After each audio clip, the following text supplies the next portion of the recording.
আসসালামু আলাইকুম। চলে আসলাম গ্রামের বাড়িতে।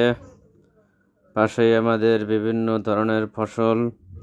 দেখুন, এটা হচ্ছে পেঁয়াজের ক্ষেত।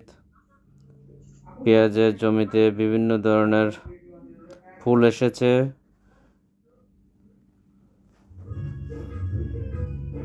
আপনাদের দেখানোর চেষ্টা করছি আমি।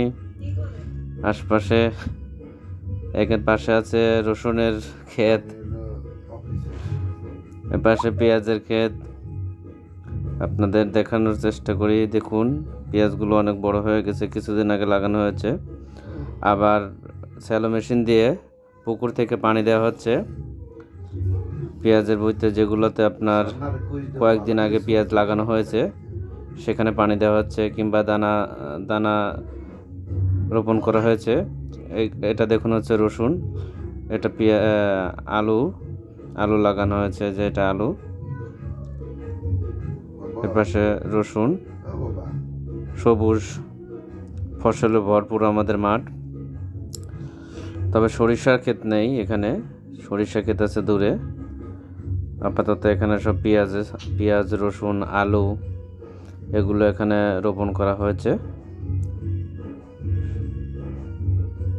আমার বাড়ির নিচেই এগুলো লাগানো হয়েছে, পাশেই দেখুন।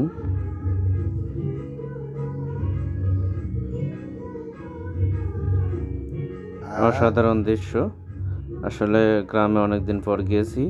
কনকনে শীতের মাঝে মনে করলাম যাই একটু জমি জমা দেখে আসি কেমন ফসলাদি হয়েছে।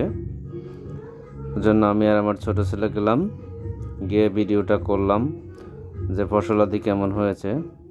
শুধু ঢাকা থেকে শুনি যে ফসল হচ্ছে। আসলে বাড়িতে যাওয়া হয় না, অনেকদিন পর এসেছি। এটা হচ্ছে রসুনের ফসল। রসুনগুলো অনেক বড় হয়েছে, মাশাআল্লাহ।